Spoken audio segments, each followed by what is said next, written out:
Mark and I we've been married for 25 years, just this past August. And we, about 7-8 years ago, hit a wall in our marriage and things really fell apart. Both of our issues of he was very into his work and his job, and I compensated for that by being very into my kids and anything else. So we were living very parallel lives.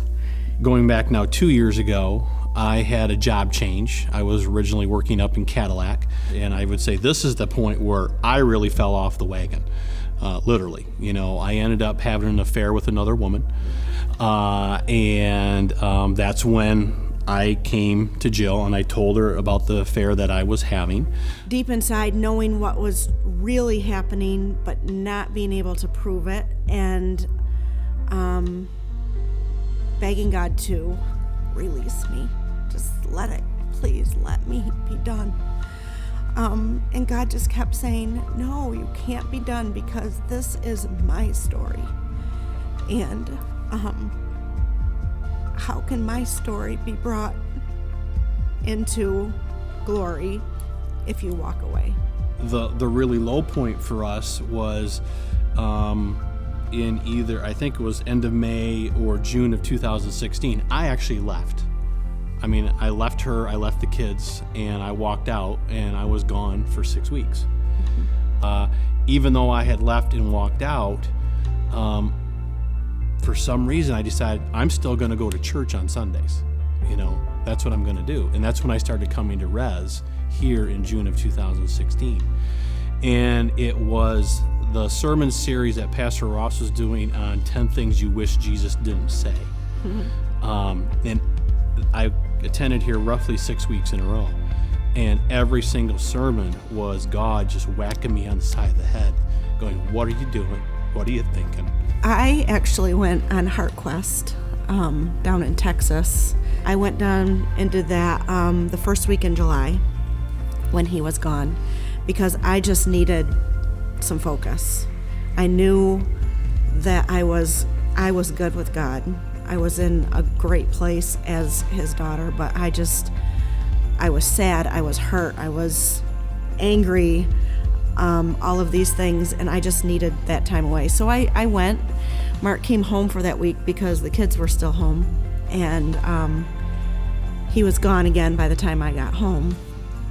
And I talked to him the night I got home just to tell him I got home safely, and we talked for a while, and he said, can I come for dinner tomorrow night to hear more about it? Sure, of course you may come home for dinner. And the next morning he sent me a text. He said, actually, can I just move back home again? I miss my wife and I miss my family. I'm like, absolutely, you are welcome to come home. So he moved back home that night and we just sat down and I'm like, okay, what's going on? And he just said, I needed God to hit me upside the head.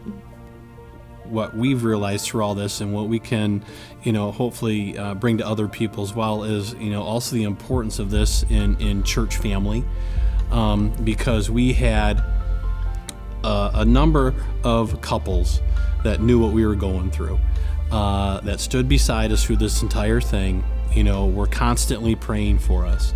Community has been everything. Seriously, it has been everything. Yeah, community of those that were in with us.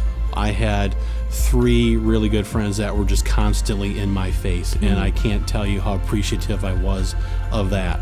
It was annoying at some times, but the Lord told me, you need this, and so you have to accept it. And so for Rich, Chad, and Tracy, I'm eternally grateful and thankful because they walked beside me through this whole thing.